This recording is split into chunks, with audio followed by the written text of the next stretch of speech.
18th, 2024, meeting of the Public Works Commission.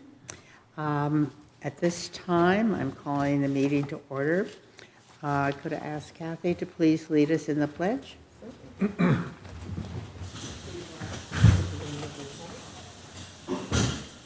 Pledge allegiance to the flag of the United States of America and to the republic for which it stands, one nation, under God, indivisible, with liberty and justice for all. Okay, could we please have roll call? Yes. Commissioner Griffin, he is absent. Commissioner Lakevold, Present. Commissioner Dunbabin, Here. Vice Chair Hayes, Here. and Chairperson Britton. Present. We have a Okay. quorum. Thank you. Okay, at this time, we'll have approval of the agenda of the Public Works Commission. Discuss any changes in order for the agenda items. Are there any changes, or do I have a motion to approve? I move to approve the agenda. Okay. I'll second. Second. It's been moved and seconded. Do we do a roll call on this? Okay. Motion to approve the agenda. Commissioner Lakevold, Approve. Commissioner Dunbabin, Approved. Vice Chair Hayes, Yes. and Chairperson Britton. Yes. Motion approved. Okay, announcement of upcoming events. Is this when we do just city events or also public events? Just city events, and it can be public events. Yep. Okay. Okay, any announcement of any city events? I have. Okay, Kathy? First of all, on September the 21st, there is a coastal cleanup at Schumacher Plaza that's downtown at 9 o'clock in the morning. And then on September the 28th through the 29th, the Hermosa Beach Chamber is going to be putting on its locale 90254, Oktoberfest, both days. And I don't know if did you want to announce Go the ahead. Women's Club? And then also we have the Women's Club Pancake Breakfast, of which Jan is also a member. I don't know how I was going to handle it. And that will be on October the 27th from 8 to 11:30 at the Kiwanis Club. And then I just had one other thing, and that's on November the 5th. Remember to vote. That's it. Okay. Okay, anything else? Okay, we do have a joint Public Works and Park and Rec Commission joint meeting, I believe at the end of November? What's the date on that? October 29. October 29th, yes. So that'll be a public meeting also, correct? That's correct. And just to reinforce, the pancake breakfast on the 21st, this is our annual fundraiser, and it's a lot of fun, a lot of good food, and we're looking for volunteers to cook pancakes. So glad to have people participate in that. Unfortunately, your gifts have not arrived yet, but you'll get a gift to remind you to come to the pancake breakfast. Yes. Okay. Presentations. Do we have any presentations? We do not have any presentations. Okay, great. Okay, Public Works Director's Report. All right. I'm going to pull up a couple slides. Thank you. Good evening, Chair Britton and Commissioners. Bear with us one moment.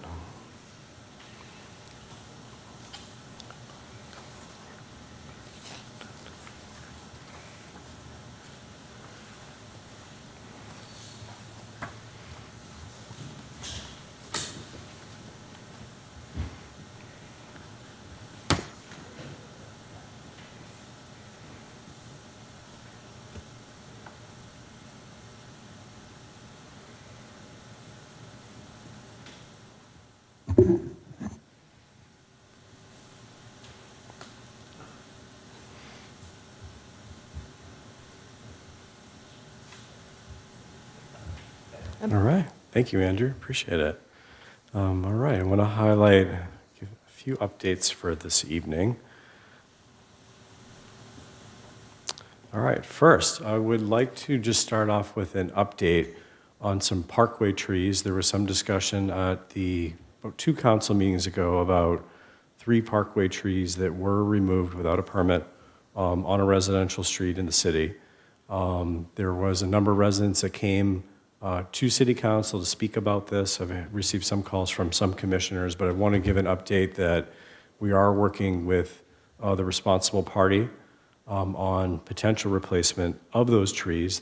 We believe that they were all below the 12-inch diameter that would have triggered a public hearing. However, they were trees in the public right-of-way that are required to follow a process before they're removed.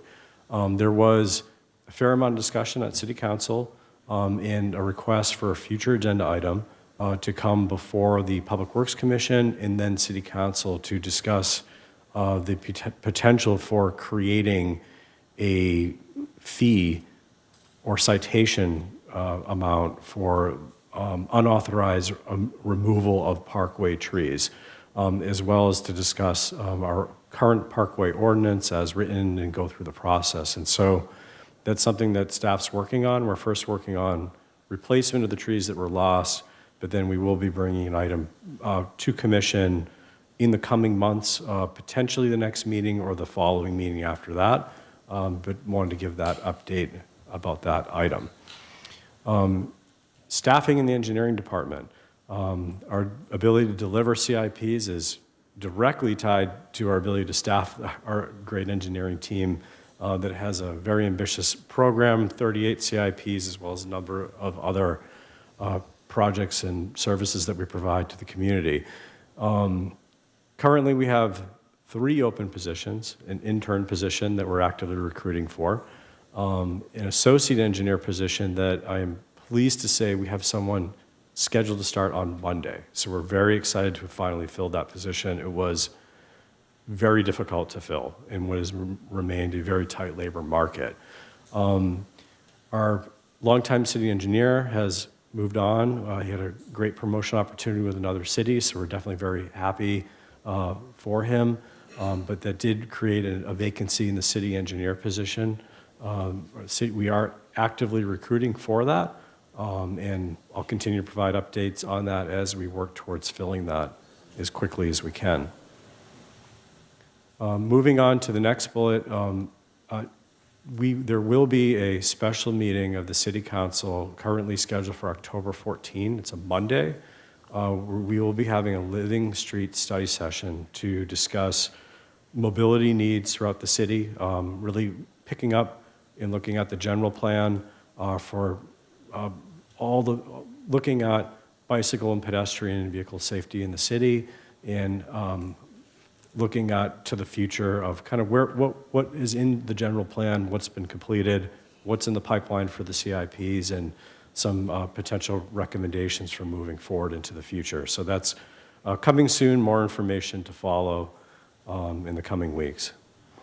And then I'm going to move on to some Edith Rodaway Park improvements and a couple construction updates that I wanted to highlight. You might have noticed Edith Rodaway Friendship Park has been closed this week.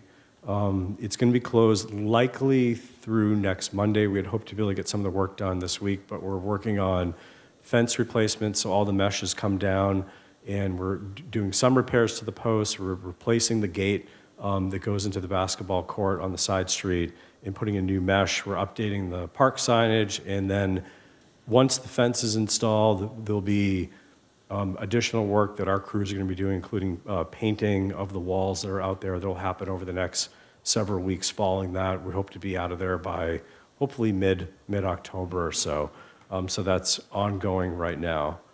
Here's a few pictures of some of the work that was done with the pole replacements. They've been working quickly, but we're looking forward to getting the park reopened as quickly as we can. After the first week, there may be some intermittent partial closures through the park, but we're trying to restore access to it as quickly as we can. But without a fence, we want to make sure that the park remains safe for the users in that facility.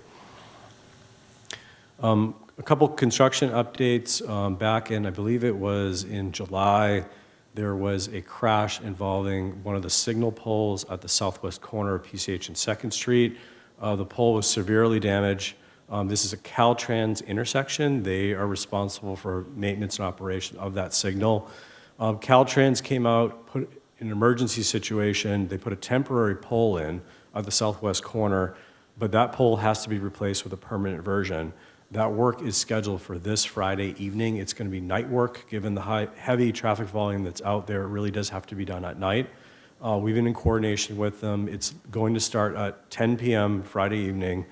They anticipate it's going to be about 4 hours. It could be longer, but it will be going through the evening. They're going to close 2 southbound travel lanes, maintaining 1 southbound travel lane. There will be a period of time where they may need to close all the lanes when they put the mast arm up on the new signal pole, but that's likely to be a very short-term temp closure while they hoist it up and then lock it into the pole. There is potential for intermittent impacts to 2nd Street. They're going to try to maintain access the best they can, and we don't believe that any driveways would be impacted. The city's working to help get some of the notifications out to the neighbors in advance of that work, but do expect some potential delays out there if you try to drive through there Friday evening.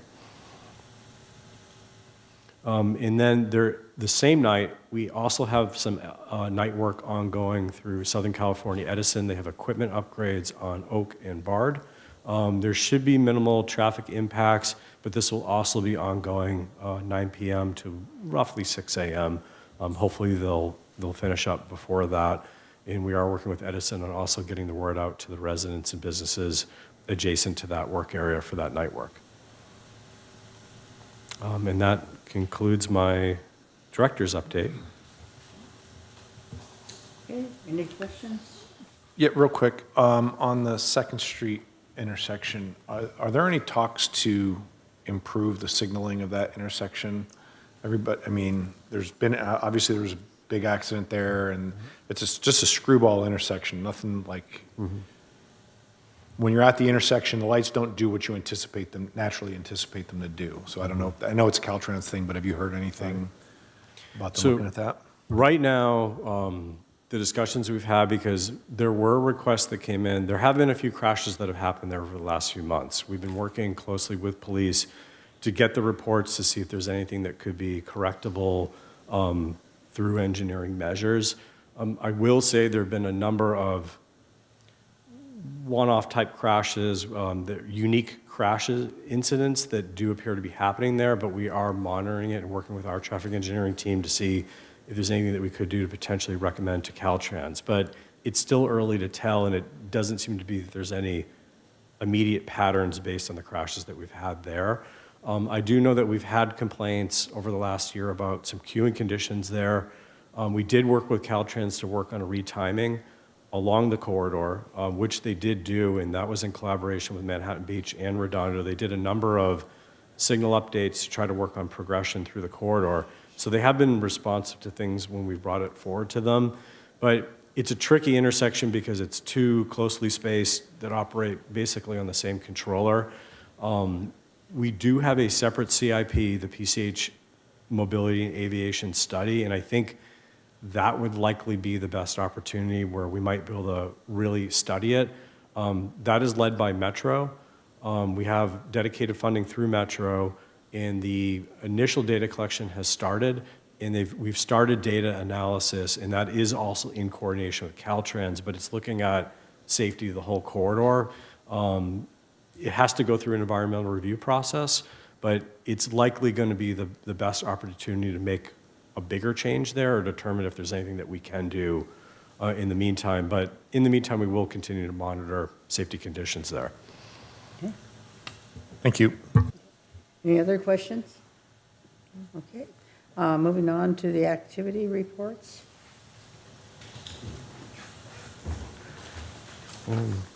There are 2 activity reports. We have July and August. Without going into too much detail, I think things that keep our team very busy are utility permits. We do receive quite a number of them throughout the year. Some unique things that happen around this time are our landscape and lighting district assessment and our sewer levy updates. So there is some staff work in there that's kind of a seasonal, once-a-year thing that happens around this time of year. The other thing that our team has been busy is recruitment. It does take a fair amount of staff time to continue to push to fill the positions we have, but that does divert staff away from other things. But we are aggressively working to fill every slot that we have. It takes time to hire, but it does pay off one day when we fill all the positions. But it is something that has deviated our attention over the last couple of months as we work to try to fill as quickly as we can. But I'm happy to answer any questions about the activity reports if you have any. Scott? Sorry, David's not here, so I have to take up the space.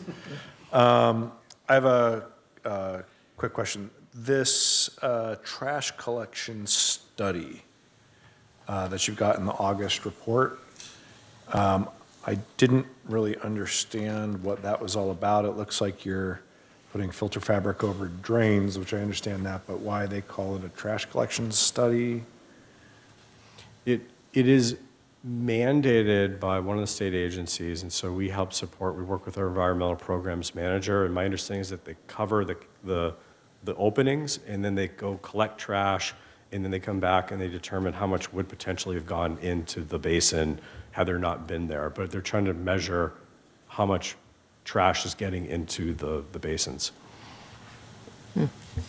Okay. I don't know that I understand, but yeah, I get it. And then the next is more of a comment, and is that, and I say this maybe not every meeting, is that I don't think I've seen any of these nice pictures on the city's social media. Yeah. People complain all the time about what is Public Works doing. We have all these nice pictures, and I don't know if it's once a month, every 2 weeks or something. It's like, I think we should be saying, hey, look what we're doing. Especially, the easy ones are like, the caterpillar at the park, everybody, that's a happy, feel-good story kind of thing. So, and then the other question is are these reports available anywhere other than in the meeting minutes?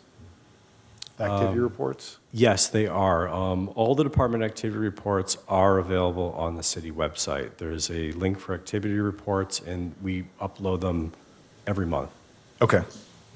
Okay, that's it for me. I've seen a lot of posts on Facebook. Yeah. They've had a lot about, every day there's a new post about restrapping of the streets and different activities, and our guys in the orange shirts are out there. So. Yeah, I mean, I see some, I just, like I said, there are things here that I don't, and maybe I'm not remembering seeing them, and if you want to call me out on that I get it.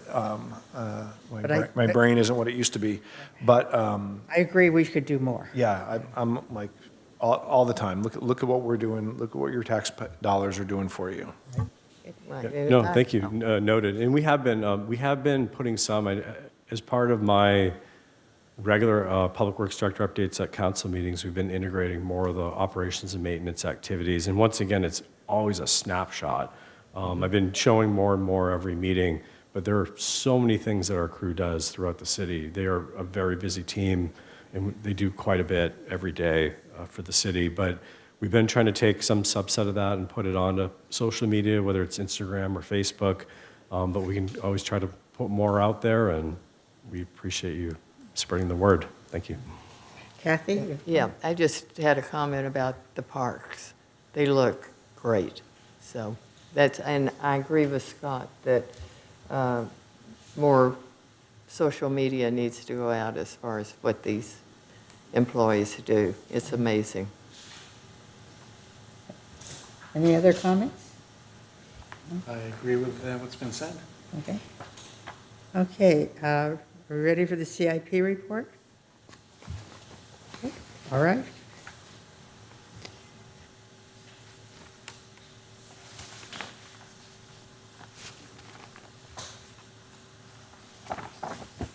A few slides. Andrew's going to pull them up shortly.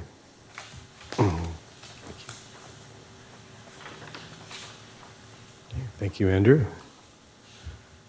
Okay, I have a few highlights that I'd like to point out tonight. One, we're gonna start off with 421 sewer improvements. This is phase 2 of the first half of the project, but this is the removal and replacement of several sections of sewer pipe, as well point repairs, and then select replacement of access holes at various locations through the city. So there's a number of locations in the city where this work is ongoing. The contract was awarded in July. We've been working since then on the execution, the pre-construction meeting that happened earlier in September, and they officially started this past Monday on the 16th. The first phase of work is doing the CCTV inspection, so getting videos of the lines before they do some of the work, and then getting mobilized, and then the next piece will be some of the access hole replacement before they do some of the line repairs. We've issued larger notifications, and then we're going to do more targeted notifications to more directly impacted neighborhoods as those phases of work come out. The work's going to be ongoing at least through the spring, but we'll continue to provide updates on the project as we go. Our annual storm drain improvements, this is on the Greenbelt at 5th Street in Ardmore, and this will tie in a catch basin on Ardmore that currently goes to a very old infiltration pit that has resulted in significant erosion every time it rains, or when we have a lot of runoff on the street. And so what this would do is tie it into the LA County storm drain line. This has been in process for a while, so we're definitely very excited to get this done, hopefully before it starts raining in the next rain season. We are looking to mobilize at the end of the month. We've been working, we had their pre-construction meeting last week and issued an NTP for September 30th, so they should be starting work shortly after that, and we'll continue to provide schedule updates as we go, but all the work's likely to take about 2 or 3 months. There will be some intermittent pedestrian detours, but we're going to try to maintain access through the Greenbelt as much as we can, but there might be times where we do have to detour around it, but once again, more information to follow once we have more details. Our Greenbelt pedestrian trail project, this is to put in the accessible decomposed granite DG path on Pier Avenue to 8th Street. This is another one that we awarded several contracts on July 9. Since then, contracts execution, getting the pre-construction meeting moving, and we are tentatively looking to start on October 14. So we're saying mid-October. We're still working with the contractor to nail down that date, but once again, looking for completion towards the end of the year or early next year. And Clark Building. We are looking for an anticipated start of October 7. This contract was also awarded July 9. There's a fair amount of work to do to get the contract lined up and get the contractor moving. We did provide a limited notice to proceed on September 10, so they could start working on ordering any of the materials that had longer lead time items to try to help reduce delay. The team has also been working separately to obtain the furniture. We already have the chairs in our possession, and we have tables on the way. Those are separate items that we procured separately so that we could have that equipment available upon opening. But we are targeting a October 7 start is the tentative date. Once again, more info to follow, but that appears to be the start date for now.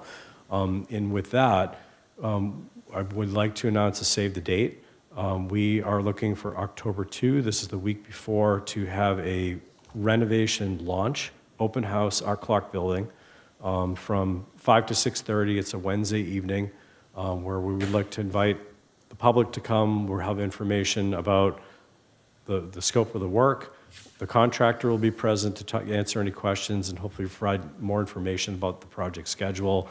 And so we hope that folks come. There'll be light refreshments, but it's just a short meet and greet and be able to see what's coming before we get the project moving the following week.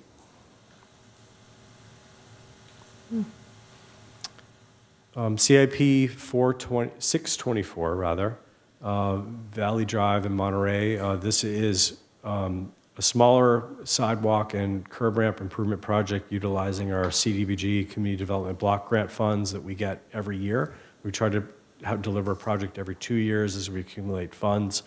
That was one of our projects that went through the smaller contract award process. So we have a public bidding. We've been working on the contract award, and it's currently going through the contract execution process. But that is also tentatively scheduled to begin in sometime in October, date to be determined. And I want to give an update on our utility box wrappings as the art continues to roll out. The full scope of work is 24 boxes that would receive either hand-painted art or wrapped art. We're working in partnership with Indivisible Arts, and they're helping bring in different artists for pretty much every box that's out there, and so we're getting a lot of great, unique designs that are coming in. We currently have 6 installed, and we have many more coming. This one's on Artesia over in front of Lazy Acres. Artist Armel No. This was done at the end of August. Another one on 600 PCH. Artist Josh Barnes. And these are all local artists that are helping out. This is done the first week of September. And this next one was being worked on today on Aviation Boulevard, artist Emily Tanaka. Most of it's installed. This is across the street from Ocean Diner on Aviation Boulevard. Once the artist is finished, the next step is our crews come in and we install anti-graffiti coating to try to help protect the art that's on there. But there's many more coming. We're going to keep rolling them out over the coming weeks and months. And then the Parks Master Plan. Team has been working very hard. This is a project that's led by our Community Resources team in partnership with Public Works and our joint commission members or committee members. We have members from the Public Works Commission and the Parks and Rec Commission that are helping on the subcommittee to help advise the development of this. Team has been working on bringing subcommittee comments back and staff comments and working very closely with the Parks Master Plan consultant. We are just about nearing completion of the draft report, and so we are going to have a joint commission meeting between both commissions on October 29. We'll be releasing the draft report sometime in advance of that for the community review, but more information to follow. And those are the major updates I have, but I'm also happy to answer any questions about what I presented tonight or anything else on the status report. Okay, any questions or comments? I've got a few. First, the draft report for the Parks Master Plan. I just would request that get out to the public as early as possible. It's a huge report. And, you know, if we do the typical 72 hours notice, we're going to hear from the public that, you know, you literally couldn't sit down and read it cover to cover in 72 hours, let alone digest anything. So I don't know what the plan is, but that'd be my request. I've got a few specific questions, but a general trend that I see, and I don't know why does it take so long to go from bid day to construction start? It looks like it's like almost 3 months. 2 to 3 months is looks like what's pretty typical, and it seems like a lot of time to me. It does take some time. So after the council meeting, we have to start working on getting all the contract documents together. We have to get all the certificates of insurance, make sure that sometimes the sub-consultants have to provide additional information. We have to get all the bonds in place. And then we have to route all the signatures through all the parties. So the contractor, through whether the mayor signs, and then internally it has to get routed. And that process just does take time to do. And then we also work with them to come up with a plan for their mobilization. We try to see if there's going to be any long lead time items that are going to impact schedule. But we do have that pre-construction meeting to try to work out any details before we get going. But there is some coordination that has to happen, and it does take some time to do it. But I guess it's still, even once, there still seems to be a big delay between, even contract execution and the start of work. And I understand you got to worry about long lead times, but, you know, that should be figured into the schedule that they give you. I mean, theoretically, if you gave them a contract, you know, on, let's say, October 1st, that's the start of their contract, which includes ordering materials. So, you know, I understand it. It just seems like a really long process where we could get started. I mean, we've got sewer projects, we've got the Greenbelt project that are all going to be affected by rain now, because, you know, we're going to be into the rainy season, whereas if things like that could have been accelerated. And again, I'm sure I'm oversimplifying things, but it would be. I've seen it take longer in other municipalities. I'd say we actually move pretty quick. It does just take time. We awarded multiple contracts the same night in July.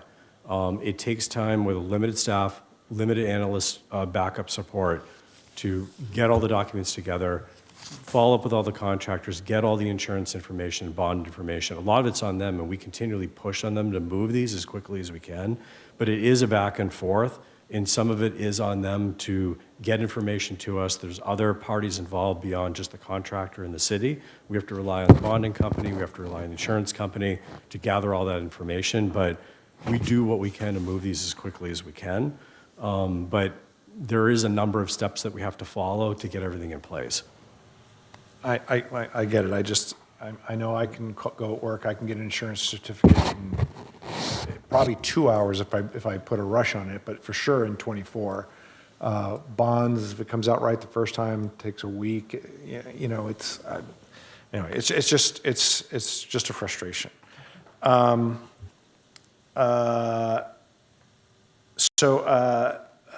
CIP number 105, annual street improvements. It looks like there's really not going to be much work.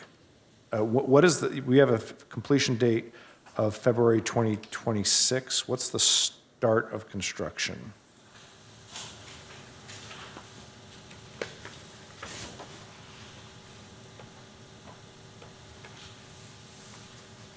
Page 1 at the top. Right. CIP 105, annual Yes. streets. I'm sorry, annual streets 105. I'm just trying to find it on my list. Yeah, Bear with page me one 1, moment. page 1, first item on the list. So we are also following the tentative schedule that we provided at CIP study session that was completed during budget adoption. So right now, I think we're actually a little bit ahead of schedule of where we were going to be. Bear with me. I'm trying to find it on my list here.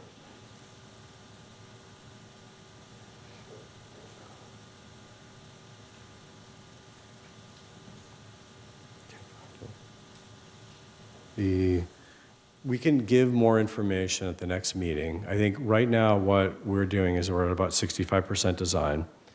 Last month we worked to get pavement cores, which help inform the thickness of the pavement and what the pavement design is going to be. So we take that information back. We're just getting information back from that geotech to integrate that into the design. But we are hoping to be able to even bring this project to advertisement before the end of the year and hopefully advance it as quickly as we can. The end of this year? Possibly advertisement before the end of the year. So it really depends. We're trying to work through a number of projects, but we're at 65% design, and I have at least 2 staff dedicated to it, and they are making significant improvements. It's something that we're actually doing most of the design in-house, but it is a big project. There's I believe, $4 million paving project, so there are a lot of streets involved.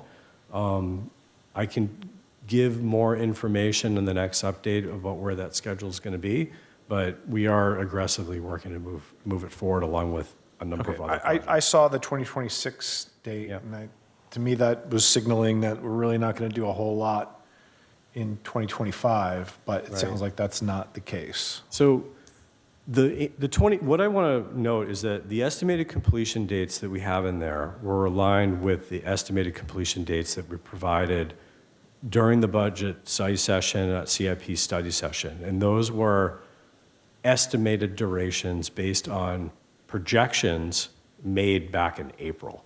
And were largely a function of staffing and any other unknowns that are out of our control. And so as we're working to staff up, work through advancing designs, there are a number of other competing things that do happen. And so right now, that date is what's there, and we are reluctant to give it an update for an earlier timeline until we are a little bit closer. I think we had originally we're looking at really the balance of all the projects, that was likely the completion of the construction closeout after the end of construction. So there's definitely the potential to beat that schedule, but I also don't want to overpromise anything and then have folks say, well, why did you say it'll be this year and then it's delayed? So we're trying to be as careful as we can in giving the projections. At this time, I'll say, I think there's a good chance that we can beat that timeline, but until that happens, that's the end date. But we're doing what we can to move it because we do need to pave some streets. All right. CIP 438 stormwater dry well assessment. And I think I've asked this before, but I'll ask it again. Is there, when we were doing the Greenbelt project, there seemed to be some time urgency. Is there any time urgency with this project? Yes. The city does have commitments for our NPDES stormwater requirements with the state. We are working in partnership with other cities and trying to obtain funding. So we are likely going to be working with the other cities to look for an extension for the deadline. But because without the funding or the Measure W funding that's out there to do it, it's very hard to advance these projects. And I think a number of the cities are in the same boat as we are of trying to meet these commitments. I know there's ongoing conversations, and we'll continue to provide updates as we can, but it is one that we have to keep an eye on and try to keep moving. Okay, and then can you, I know there was a lot of discussion at the council meeting about Lot D. Can you give us a brief update on what's going on with that? Sure. So at budget study session, I'm going to go back in time a little bit. There was a fair amount of discussion about potentially putting a pause on the project, and we were directed to pause back. This is in April, and then when we came back for budget adoption, 2 or 3 months later, we brought an item to City Council to talk about the next steps for Lot D in the consideration of another alternative building, a parking structure. It was discussed at great length that evening, and ultimately, the majority of council members removed the pause on the project and directed staff to proceed. With the understanding that we have to see how bids come in, whether or not we would still continue with the project, but at least to proceed with the design and advertisement. One of the next steps that we need to do is last month we had to go before the Planning Commission to obtain a precise development plan, which is the local zoning approval that's required for our Community Development Department to sign off on the California Coastal Commission development permit application, which we are simultaneously trying to obtain a coastal permit before we can advertise. The Planning Commission approved the project. However, at the last City Council meeting, the minutes from that meeting were on the consent calendar and were pulled, and the City Council has asked to bring that item back on a new public hearing at a future City Council meeting, and we're targeting to try to make a meeting in October to rehear that item for the precise development plan. So isn't there funding with time commitments? We have a significantly tight schedule. This is So this very is, tight. this is going to get filibustered into not doing the project. So My words, not yours. at this point, it has to go back to council for the precise development plan. Staff is working to finalize the bid package with the potential to advertise and see if we can at least get pricing information in the meantime, real pricing information from the market. But there are a number of hurdles. We have to continue, we have to get the final approval from City Council on the precise development plan. We need to get Coastal Commission approval. And we do have one of two grants set to expire in February. So it's a very tight timeline.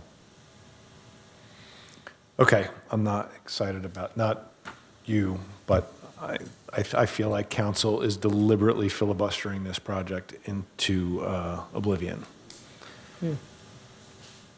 That's it for me, thank you. Kathy? Yes. I had, and one of the update on 112, the trees at 24th and Palm. The removal and the, making that sidewalk ADA approved. Thank you, Commissioner Dunbab.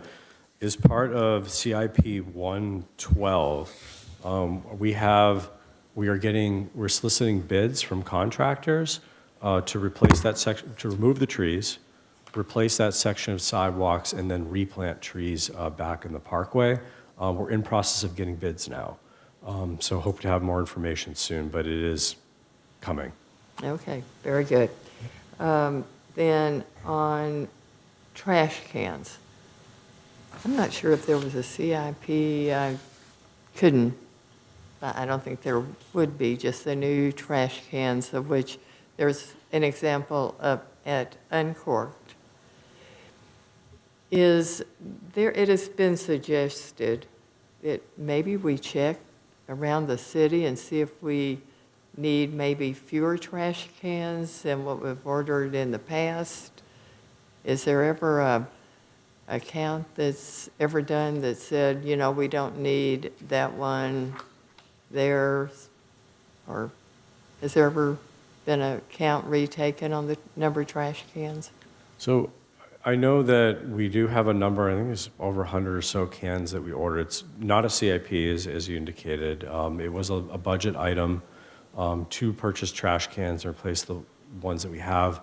The order that we have coming in will replace, I think, more than half of what we have, and we're going to focus on the downtown as well as potentially some in the parks. I think right now we're looking to consolidate. I think in some cases where we have two, we're going to put one, but I think it is something that we can keep looking at of whether or not there are better locations to put them. I think if, in some cases, we get cans that fill up very quickly and we might need two, and in other locations they don't get used, or maybe there's other strategies for trash that we could consider. But I think right now we're looking to swap out what we have, but there could be opportunity to adjust for sure. Okay, yeah, it has just been suggested that maybe their trash cans were in some places that they didn't need to be, and I can talk to you about that later. The bollards to the Strand, I know that's gone off the CIPs, but I would like to see it come back next year. And then the RRFBs, the lights at the intersections for the pedestrian crossing, they are wonderful, and I've heard so many compliments. So, great project. The rapid flashing lights. And that was it. Okay. Laura? Okay, just a couple of things here. First of all, the Clark Building open house, is that going, that flyer looks wonderful. Is that going out to the public or to special groups? It will be. I'll be sending out to commissioners later, and we will be posting it on the website. So we will be circulating it. I'd say this is probably the first where we're really announcing it. So definitely more information to follow. Right, great. Also, and just another comment, having worked with the city nonprofit groups for buying items, I know the private sector has much easier ability to get permits than city. There's so many red tapes because it's a government agency that what you do, they add 3 or 4 layers on that with the city. And oftentimes that's why nonprofits will buy things for the city just to avoid that process. And especially when we did the movies at the beach, all the regulations and so forth, we were able to cut the procedure in half by using Friends of the Park rather than the city for permits. So there's that other layer that sometimes is affected. Any other questions or comments? Okay. All right. I guess we're moving on to public comment. Is that right? Thank you for your very thorough reports. Yes. Okay. At this time, members of the public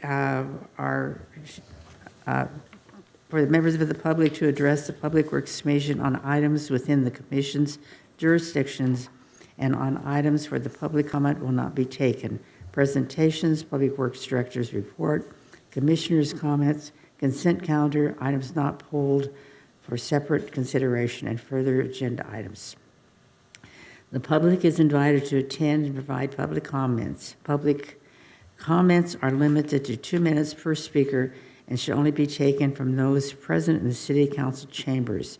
No remote public comments will be taken during this time unless required by the Brown Act. A total of 30 minutes will be allotted to this initial public participation item. This time allotted may be modified due to time constraints at the discretion of the chairperson and Public Works Commission. Another period will be reserved for general public comments later in the meeting for those that could not speak at this time. No action will be taken on matters raised in oral or written communication, except that the commissioners may take action to schedule issues raised in oral and written communications for further agenda items. Speakers with comments regarding department operations are encouraged to submit those comments directly to the director. Members of the audience will have the further opportunity to speak on items pulled from the consent calendar for separate discussion, public hearings, and matters of commission consideration when these items are heard. Okay. Is there any public comments at this time? State your name and your address, please. Happy to. Good evening. My name is Eric Horn. My address is 445 30th Street. I just wanted to say I really appreciated Vice Chairman Hayes' comment about the need to timely release large-scale reports like the Parks report before the meetings that discuss them. I've been reading through a bunch of city documents recently. I know some of them are quite long and difficult to get through in a short period of time. And so I would really appreciate the opportunity to have a couple more days than, say, 72 hours to spend with that report prior to the meeting. That's all. Thank you. Okay, thank you. Seeing no one else present, I will now close the public comment session of this meeting. Commissioners may briefly respond to the public comments, may ask questions for clarifications, or make brief announcements to report on his or her own liaison of the subcommittee role, activities, or meetings attended. Any comments? Okay, moving along. Brief announcements. Report from subcommittees? No? Consent calendar. Okay, the following matters will be acted upon collectively with a single motion and a vote to approve with the major consent of the commission. Commissioners may orally register a negative vote on any consent calendar items without pulling the item for separate consideration before the vote of the consent calendar. There will be no separate discussion on these items unless commissioners remove an item for the consent calendar, either under approval of the agenda or under this item before the vote on the consent calendar. Items removed for separate discussion will be considered under agenda item number 11 with public comment permitted at the time. Okay, is there any recommendation for approving the consent calendar? I move to approve the consent calendar. I second. Okay, roll call? Yes. Motion to approve consent calendar. Motion by Commissioner Hayes and Vice Chair Hayes, and second by Commissioner Legbold. Commissioner Legbold, Yes. Vice Chair Hayes, Yes. Chairperson Dunbarton, Yes. and Commissioner Dunbarton, and Chairperson Britton. Yes. Motion passes. Okay, next, action minutes from July 17th, 2024 of the Public Works Commission. Do we have any corrections? That is the consent calendar. Y- That is the only item on the consent Yeah. calendar, That's the which we only just item, so approved. that's already. we just approved. approved. Yeah, Excuse me. Okay, thank you. I'm still learning to deal with this new form of the agenda. So that's been taken care of. Thank you. And nothing's been asked to be removed, right? So we don't need to vote on that. Is that correct? Okay. And we don't have any more public hearing because we had a new. Correct, no public hearing. Great, okay. Okay, matters for the commission to consideration. No matters for consideration this meeting. Okay, further agenda items? Okay. Public comment, I guess we're done then, right? Yeah, no second public comment, Okay. Vice Chair. I think the only other announcement is that they have opened the application for public work commissioners. I believe there's 2 positions or 3. Are you up, Kathy? It's 3. No, just 2. No, it's 3. Three Yeah, of us, 3. okay. So public is encouraged, if they're interested in replacing one of us or running for the position, to apply. You can do that online with the city. Note also, you will have to have your voter registration, which I didn't realize before, and your resume, including the application. Okay, that being said, call them adjourn the amendment.